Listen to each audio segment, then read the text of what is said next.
E.N.D here. Dealing with magical fairy tale creatures isn't a walk in the park. They always accept something in return for helping you out.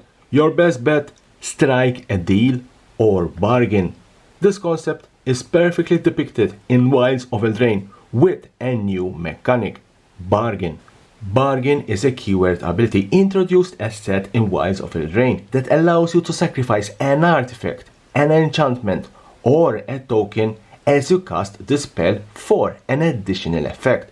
Bargain is a variant of Kicker with a fairy tale flavor. A spell has been bargained if its controller declared the intention to pay any or all its bargain cost.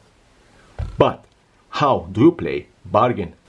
Let's build our battlefield and let's cast Besiege the Mirror for 1 and 3 black. Sorcery, bargain. Search your library for a card, exile it face down, then shuffle.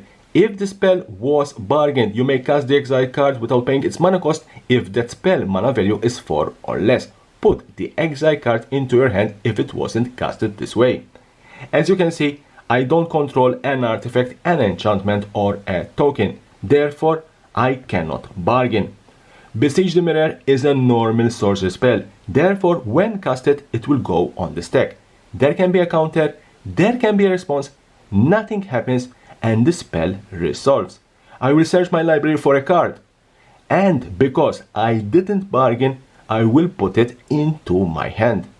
Scenario 2. Let's put in play an enchantment, an artifact, Thorn of Amethyst, and a token, a human soldier token. And I'm going to cast again Besiege the Mirror, but this time I'm going to bargain. And because out of these 3 permanents, the only one that I really don't need is this human soldier token, I'm going to sacrifice it for my bargain. Let's sacrifice it. Again, Besiege the Mirror, even though this time it's bargained, it's still a normal sorcery spell. Therefore, it will go on the stack. There can be a counter, there can be a response. Nothing happens and Besiege the Mirror resolves. I will again search my library for a card, but this time, because I bargained my human soldier token, I will search for a card with mana value 4 or less, so that I can cast it without paying any mana cost. And which is currently the best 4 mana value card I can search and cast? Obviously, my precious, the One Ring.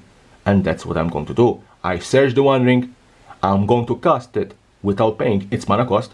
Because it's casted, it will go on the stack, there can be a counter, there can be a response, nothing happens, and the One Ring will hit the battlefield. Some notes. You bargain a spell as you cast it. You declare whether you're going to bargain, that is, sacrifice an artifact, enchantment, or a token. At the same time, you choose a spell's mode, and then you pay it. At the same time, you pay the spell's mana cost. Bargaining a spell, it's always optional. You cannot cast a spell and then bargain on the stack, or when it hits the battlefield, or afterwards. When you bargain a spell, you hold priority, meaning that when you are declaring the bargain and choosing an artifact, an enchantment, or a token, there cannot be a response. For example, when I bargained my token, opponents couldn't shock it. You can pay the bargaining cost only once. You cannot pay it multiple times to pump the effect. For example, for Torch the Tower, you cannot bargain multiple times to deal more damage. Bargain cost doesn't change a spell's mana cost or mana value. If a bargain spell is copied, the copy is also bargained. So that is how you play bargain, a very interesting and perfectly themed mechanic. Leave me a comment, what do you think about this new mechanic? Will you play it or will you not play it? And as always, subscription button is here. Subscribe to my channel for more interesting videos about Magic the Gathering and the collectible world.